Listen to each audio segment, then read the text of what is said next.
Buenas noches y bienvenidos a Signo Pesos, la economía al alcance de su pantalla. Estos son los temas claves de hoy. El dólar batió todos sus récords. La divisa en Colombia se cotizó en un máximo de 4.280 pesos. Al mismo tiempo, muchas de las acciones se desvalorizaron en la bolsa, mientras el petróleo registró una muy fuerte caída. Con el experto Sebastián Arango analizaremos qué hay detrás de todo esto. Cambio de agenda económica. Confirmadas dos nuevas ministras, Cecilia López en Agricultura y Susana Muhammad en Medio Ambiente. Ambas entregaron sus primeras declaraciones y anuncian un viraje a algunos programas del actual gobierno en los próximos meses. No habrá más días sin IVA. A pesar de los ruegos de FENALCO, el designado ministro de Hacienda, José Antonio Ocampo, advierte que ni siquiera se realizará la jornada que ya estaba prevista para diciembre próximo. Les contamos en qué va esta polémica.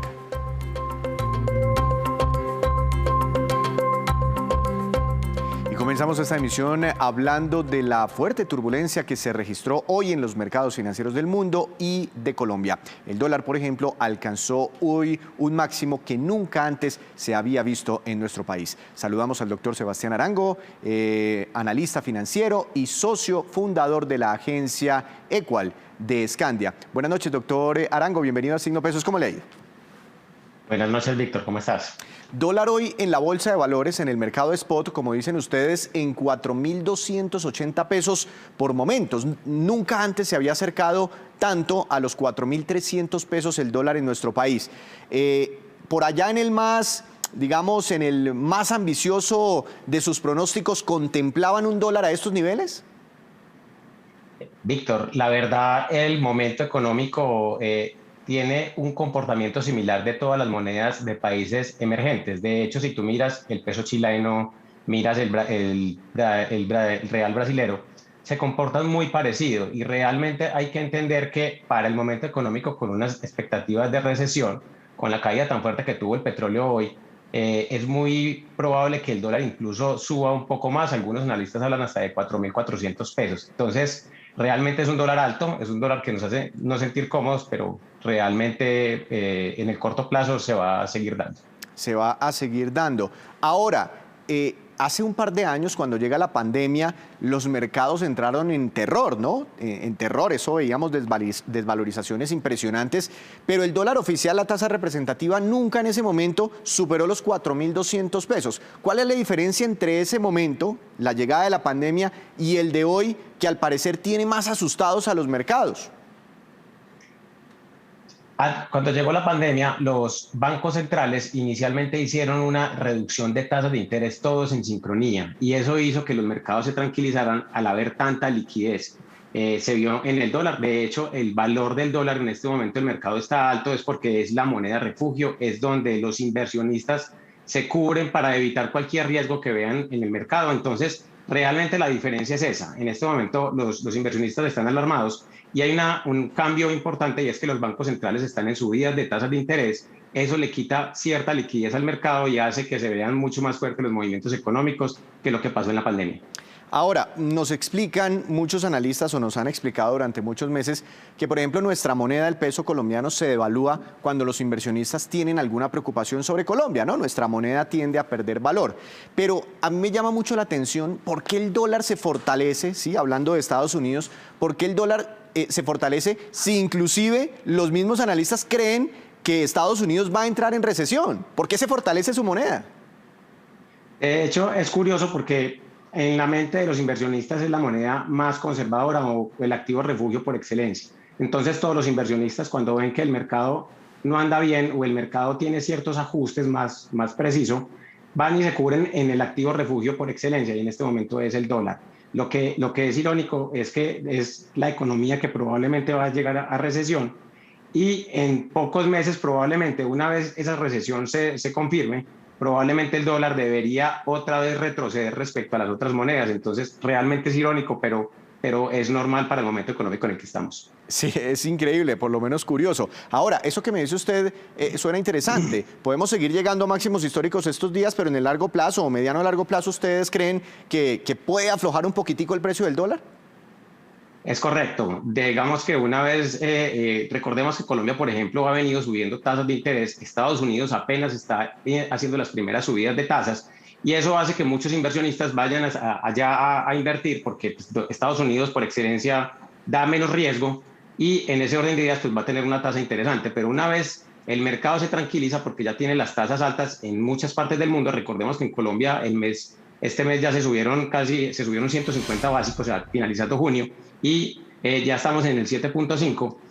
Una vez los inversionistas se acostumbren a estas tasas de interés, van a volver a migrar a los mercados donde les dan valor y por eso los países emergentes como Colombia se van nuevamente a ver beneficiados. Y eso hace que la tasa de interés nuevamente retroceda. Claro, claro, porque aquí tenemos tasa de referencia del Banco de la República ya en 7,5% y no descartan algunos analistas que llegue al 9%. De todas formas, sería un gran retorno para los inversionistas del mundo estar en Colombia.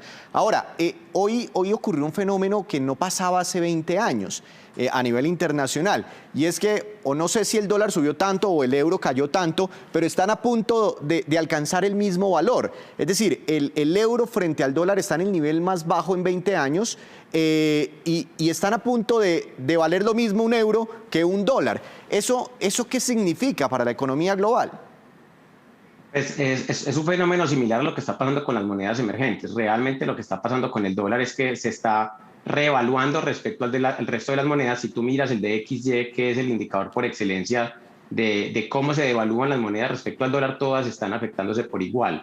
Entonces, pues realmente es único. Nuevamente, hace muchos años no se veía que el euro estuviera a par con el dólar, pero se está presentando. Lo normal es que las economías una vez entren en recesión Estados Unidos y ya digamos que las subidas de tasas de interés se den, pues otra vez van a volver más o menos a valores normales. Por eso es que se cree que las monedas como la nuestra nuevamente retornarán a niveles mucho más bajos, independiente de quién administre las finanzas públicas del gobierno. Es que esa pregunta se la iba a hacer viendo pues todo este movimiento del dólar. Hay gente que todavía está muy preocupada por el nuevo gobierno en Colombia.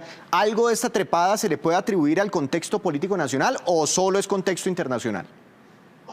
El contexto político solo arroja una porción. Cuando uno habla de economía, en la economía el tema político siempre está como una constante. Cuando cambia, agrega algo de valor, 100, 200 pesos cuando mucho, pero el resto es un movimiento internacional normal. Una vez la moneda llega y asume esa diferencia de gobierno, llega y se empieza a comportar como el resto de monedas del mundo. Entonces, realmente, para mi concepto, en este momento se está moviendo igual que otras economías parecidas a la colombiana. Hablemos ahora del mercado de acciones. Hoy también muy impactada la Bolsa de Valores de Colombia, los mercados europeos, Estados Unidos en un inicio, pero al final como que trató de corregir un poquito el movimiento. ¿Qué pasó hoy con la Bolsa de Valores de Colombia y por qué tan afectadas las acciones de Ecopetrol que bajaron más de un 7%? A ver, el petróleo, recordemos que el día de hoy cayó casi cayó más de un 8%. Eso impacta directamente en las finanzas públicas de Colombia. Para nadie es un secreto que la economía colombiana depende mucho de los commodities, tanto de petróleo como de minería.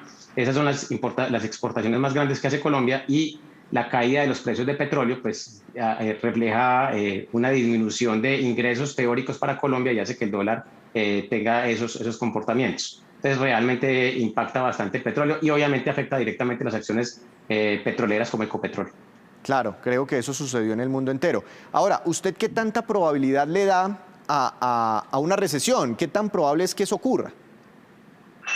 Pues el problema no es que tan probable sea, porque realmente muchos analistas ya coinciden en que realmente la recesión se va a dar. Lo importante es qué tan larga va a ser, porque una recesión en promedio se demora 10 meses, algunas se demoran algunos años. Entonces, hay una cosa muy curiosa y es que la recesión estaba muy descontada por el mercado. Muchas personas creemos que la recesión se va a dar, aunque se va a dar de forma leve. Esa es como lo que esperamos. Ahora, y cuando lleguemos a ese momento, a la recesión, eventual recesión en Estados Unidos, en Europa, de pronto una recesión mundial, no sabemos, ¿qué va a pasar con los mercados? Porque muchos dicen que los mercados se anticipan a los hechos, como que empiezan a descontar. ¿Cree usted que cuando se materialice la recesión seguiremos viendo sobresaltos así, disparadas impresionantes del dólar, o ya ahí se van a tranquilizar los mercados? Sí, eso es como cuando estábamos en elecciones. Todo el mundo tenía dudas de quién iba a quedar o un candidato o el otro y se hacían muchas conjeturas y al final quedó uno y ya sobre ese construimos. Entonces es lo mismo, es lo mismo. En últimas, la recesión se va a dar, muchos mercados se están anticipando, pero una vez la recesión se confirme, pues que como te digo, muy probablemente sea leve, la gente se va a acostumbrar a los nuevos niveles, a los nuevos precios de las tasas de interés y van a encontrar formas de inversión diferentes para el ciclo económico que se avecina. Entonces, realmente los mercados empezarían a tener más preponderancia algunos activos financieros como la renta fija, que tiene mayor valor, y las acciones deberían tener un mejor comportamiento, porque realmente hemos tenido el semestre más malo en los últimos 50 años. Entonces, ¿realmente va a haber oportunidades en el mercado financiero? Claro que sí. y hablando de oportunidades, es que hace apenas 3, 4 semanas el dólar estaba en 3.900 pesos. Hoy está casi 400 pesos por encima. Y me arrepiento de no haber comprado unos dolaritos por ahí para ganarme una platica. ¿En este momento ya es muy caro comprar dólar? Sí, lo que pasa es que puede que el dólar suba otro poco más. Lo que pasa es que en finanzas es muy importante tener en cuenta el cuánto va a subir versus cuánto puede bajar. Entonces, para mí, en este momento ya es un riesgo bastante elevado invertir en dólar porque pues probablemente te sube 100 pesos, pero te puede caer 200 pesos de golpe ante una entrada de inversionistas extranjeros de portafolio. Entonces, realmente para mí este momento ya es más de cautela e incluso de empezar a soltarlos. A soltarlos, a venderlos. Está a buen precio de todas formas para venderlo, ¿no? El que haya comprado dólares atrás, pues si lo vende hoy estaría consiguiendo el mayor precio de la historia. Ahora, y acciones, particularmente Ecopetrol, se ha descolgado bastante en los últimos días, pero pues la empresa sigue teniendo resultados históricos y seguramente el otro año va a entregar un dividendo histórico. ¿Qué potencial le ve? No, realmente Ecopetrol es una empresa bien manejada, es una empresa que en los momentos de crisis petrolera hizo unos ajustes importantes en términos de eficiencia y realmente tiene mucho valor. Ahora bien, hay que ver las políticas del nuevo gobierno en cuanto a si se buscan nuevos yacimientos o no. Eso será otro cuento, pero por ahora, en el momento en el que estamos, la Ecopetrol está barata respecto a su valor teórico. Puede haber un valor importante. Doctor Arango, muchas gracias por esta explicación. Que esté muy bien. Bueno, Víctor, hasta luego. Sin duda la noticia del día, arrancando esta semana otra vez los niveles históricos que alcanza el dólar. Hacemos una breve pausa, pero cuando regresemos espere qué detalles nuevos se conocen de la pretendida reforma tributaria que está preparando el nuevo gobierno. Ya les contamos. Regresamos a Signo Pesos, gracias por continuar con nosotros. El presidente electo Gustavo Petro designó hoy a Cecilia López Montaño como ministra de Agricultura a partir del próximo 7 de agosto. La nueva ministra es una amplia conocedora de los problemas del campo, toda vez que ya había dirigido esta cartera en el gobierno de Ernesto Samper hace más de 20 años. Noticias Caracol habló con la doctora Cecilia López sobre la inflación de alimentos, los aranceles, la producción de insumos agropecuarios y la inversión en el campo. Veamos. ¿Qué se puede hacer adicional en Colombia? ¿Qué medidas se pueden tomar para bajarle los precios a los alimentos y pues que no afecte el bolsillo de los colombianos? Bueno, este es un tema que no solamente obedece a temas nacionales, tenemos un contexto internacional que incide sobre los precios de los alimentos, eso todo el mundo lo sabe. Pero un tema fundamental es la reactivación de la producción. Hay muchos productos que en 6 meses podemos tener cosechas nuevas. Hay productos que claramente pueden sustituir importaciones porque los precios internacionales son altos. Pero también hay una serie de medidas sobre insumos. Tenemos que ver qué tanto se puede reactivar la producción de insumos en alguna medida en Colombia. ¿Cómo hacemos? Y eso es un tema que no puede manejar solamente agricultura. Tiene que manejar comercio exterior y tenemos que coordinarlo con otras carteras, a ver qué pasa para bajar los costos de los insumos, qué tanto podemos hacer en ese campo. Pero sin duda, en este objetivo grande de la reactivación del sector agropecuario, el tema de los alimentos y el tema del hambre es una prioridad, entre las otras que tenemos. ¿Existe la posibilidad, por ejemplo, de reactivar la operación de monómeros? Sí, yo creo que monómeros es un tema neurálgico, ya estoy estableciendo contacto, me han llamado, me parece muy interesante la Fundación Monómeros, voy a comunicarme con ellos tan pronto como pueda. Creo que, no sé qué tanto, yo no tengo los elementos para decir qué tanto, pero ahí hay un papel. Nosotros necesitamos, dentro de las cosas que tenemos que reactivar en la producción de insumos, porque ahí el tema internacional es algo que nosotros no podemos controlar. Mientras siga esta invasión de Rusia a Ucrania, esto tiene implicaciones muy grandes sobre unos insumos que ellos nos proveían. Una cosa son las tierras improductivas y otra cosa es que por hechos coyunturales la producción sea negativa, o sea, de rendimientos negativos en un momento dado. Aquí el tema está sobre las tierras improductivas. Aquí tenemos muchas hectáreas 39 millones de hectáreas en una ganadería extensiva que puede volverse mucho más eficiente sin duda y que es muy importante para el país. Ahora, ¿cómo se va a hacer? Eso no se va a hacer expropiando, eso ha sido clarísimo el presidente y a pesar de que insistimos en ese tema se sigue repitiendo. No, aquí hay dos mecanismos. Un mecanismo es el mecanismo de que el Estado compre esas tierras. Otro mecanismo es el del catastro multipropósito. Ahí o se ponen a producir estas tierras de una manera eficiente, de manera que puedan pagar los impuestos, o el hecho de tener que pagar unos impuestos que van a ser más altos de los que ha pagado históricamente el campo, los obligue a vender la tierra. Entonces aquí ese será el tipo de mecanismo que obviamente hay que precisar y que ya existen instrumentos para aplicarlo. Eso es una cosa que estamos empezando a revisar. Otra de las propuestas también que está dentro del plan de gobierno del presidente electo es la renegociación de los tratados de libre comercio. Yo entiendo que pues usted va a tener, como lo mencionaba antes, que articular con muchos ministerios. Sin embargo, un punto crucial de estos tratados son los alimentos. ¿Habrá más aranceles? ¿Tendremos más proteccionismo o nos vamos a abrir al mundo? No, mire, a mí me tocó negociar como senadora por parte del Partido Liberal el Tratado de Libre Comercio con Estados Unidos y yo tengo que decirlo aquí, fue muy frustrante la posición que tomó el Partido Liberal en ese momento, porque allí había que hacer algo que Estados Unidos hace, proteger productos que considera cruciales. Aquí fallamos nosotros y yo creo que ahí hay un espacio, pero esto es una negociación, porque esto es un tratado entre dos gobiernos. Aquí no se puede imponer nada, aquí se trata de negociar. Vamos a ver allí qué cosas, cuál ha sido el balance real. Para algunos ha sido positivo, para otros no tanto. Entonces, en esta oportunidad se abre la posibilidad de conversar. Recuerde que consenso es la palabra con la que este gobierno tiene que trabajar. Mire, la verdad es que los recursos del Ministerio de Agricultura son terriblemente precarios. Eso lo vimos en la primera reunión de empalme que realizamos el viernes anterior. No hay recursos para todas estas metas. Ahora, ¿cómo se va a manejar eso? Obviamente, esto es una decisión del gobierno como tal y obviamente del presidente electo. Es decir, vamos a ver, y esto es una coordinación con Planeación Nacional, con el Ministerio de Hacienda, pero sí es evidente que con el monto de recursos que tiene el Ministerio de Agricultura es imposible realmente abordar todos los retos que tiene. Y también quedó hoy confirmada la doctora Susana Muhammad para la cartera de Ambiente y de Desarrollo Sostenible. Con ella habló Angie Camacho, nuestra compañera, quien le preguntó sobre temas cruciales como el fracking y también la transición energética. Veamos. Aspectos polémicos como por ejemplo el fracking, ¿qué va a pasar?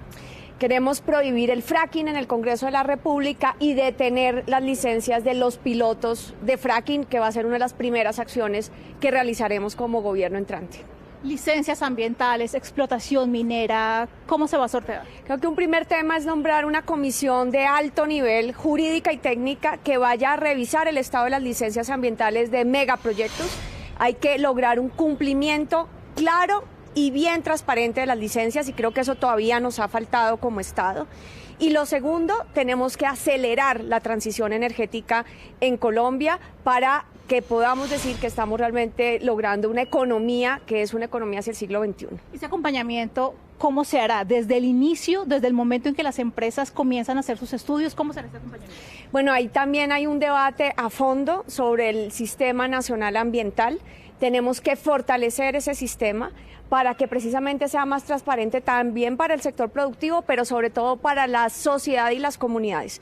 Queremos trabajar de la mano los procesos socioambientales desde los territorios, porque no es posible que hoy el mismo Estado esté generando conflictos socioambientales que le cueste la vida a los líderes sociales y ambientales. Allí también lanzaremos un plan integral de protección a estos liderazgos en lógica de derechos humanos y trabajar, fortalecer ese sistema que inició el gobierno saliente de diálogo social en las regiones para que precisamente eso nos lleve a conflictos irresolubles, sino que sea con la participación incidente de las comunidades, de la población y con acuerdos claros con el sector productivo.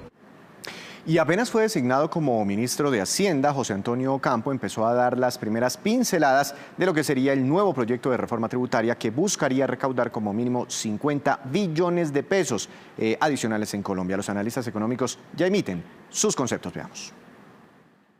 La reforma tributaria que busca impulsar el nuevo gobierno estará enfocada en el recaudo del impuesto de renta para personas naturales de altos ingresos. Ese es el objetivo básico, de que contribuyan más a la economía y al financiamiento, sobre todo pues, de los programas sociales que tiene que emprender el nuevo gobierno. Ha dicho el ministro de Hacienda que quienes ganan más de 10 millones de pesos pertenecen a la clase media alta del país, por lo que deben ser los que más contribuyan, concepto que respaldan algunos analistas. Hay que entender que una persona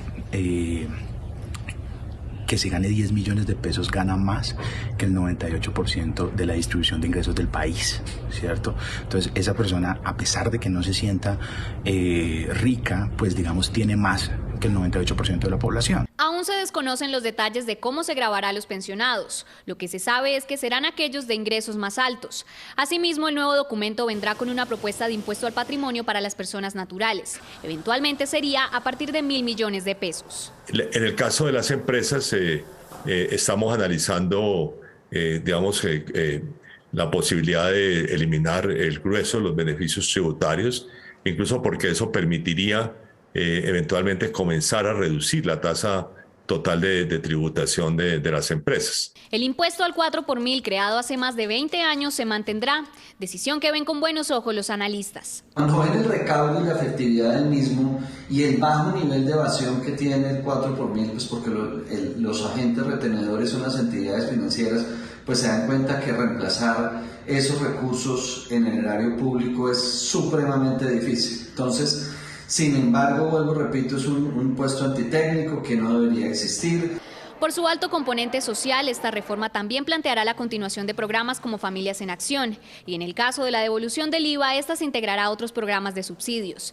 También ha dicho el ministro que es necesario continuar con la exploración y explotación de yacimientos de gas y petróleo. Hacemos otra breve pausa, pero ya les contaremos cómo va tanto la producción como las exportaciones de café colombiano este año. Ya les contamos.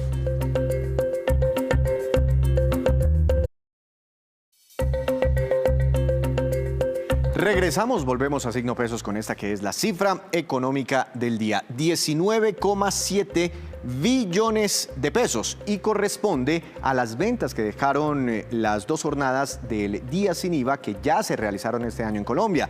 La primera, celebrada, recuerde usted, en marzo, dejó ventas totales por más de 9,1 billones de pesos. Y la segunda jornada realizada hace poquito, en junio, antes de las elecciones, permitió ventas por 10,6 billones de pesos. Y estas cifras mencionadas vienen a colación hoy porque el ministro de Hacienda designado del gobierno Petro, José Antonio Campo, confirmó que no habrá más días sin IVA. Se acaban. Inclusive, la jornada que ya estaba prevista para el próximo 2 de diciembre tampoco se llevará a cabo. Veamos sus argumentos y la reacción de FENALCO y también de algunos expertos. En las calles las opiniones son diversas. Estoy de acuerdo porque los días sin IVA son una farsa.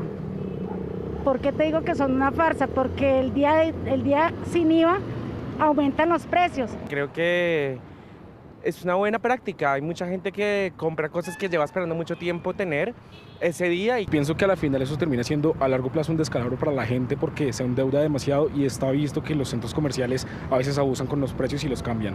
Y es que el anuncio del ministro de Hacienda designado por Gustavo Petro fue claro. Los días sin IVA se acabarán en Colombia. Nosotros vamos a terminar con el día sin IVA. Creo que no ha sido un buen mecanismo. Tiene un costo fiscal, como es obvio.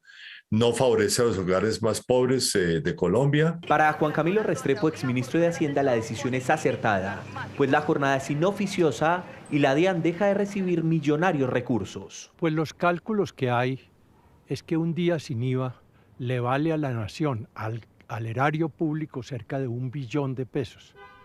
Si son 3 días al año, quiere decir que esa promoción vale 3 billones de pesos. Además, considera que las personas más humildes no se benefician con este tipo de jornadas. Aquellas que dice el DANE que ni siquiera tienen para comprar 3 comidas al día, ¿qué diablos van a poder tener acceso a televisores de 2 millones de pesos? Para los empresarios, otro es el panorama. Consideran que acabar con el día sin IVA es un enorme error social y económico, pues la iniciativa ha beneficiado a comerciantes y consumidores. Esperamos ser escuchados y mostrar las estadísticas y las cifras que respaldan que el día sin IVA ha sido bueno para todos los colombianos. Por eso le piden al nuevo ministro de Hacienda una reunión para presentar cifras que justifican mantener estas jornadas. Estamos haciendo un llamado al ministro Campo a sentarnos en la mesa a mirar con argumentos técnicos, económicos, sociales la conveniencia o no de continuar con los días sin IVA. El más reciente día sin IVA en Colombia generó ventas aproximadas de 10,6 billones de pesos.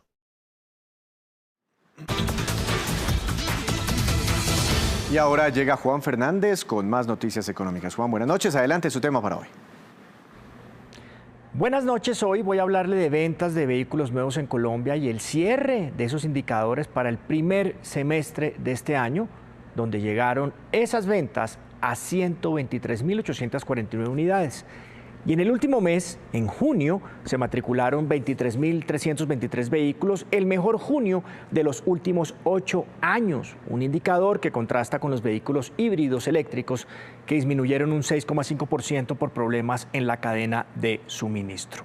Por segmentos sobresalen los automóviles con unos 10.000 matrículas y dentro de ellos las marcas en el top 5 son Renault, 5.058 unidades, Chevrolet 3.229, Toyota 2.776, Suzuki 2.611 y Kia 1.703 unidades.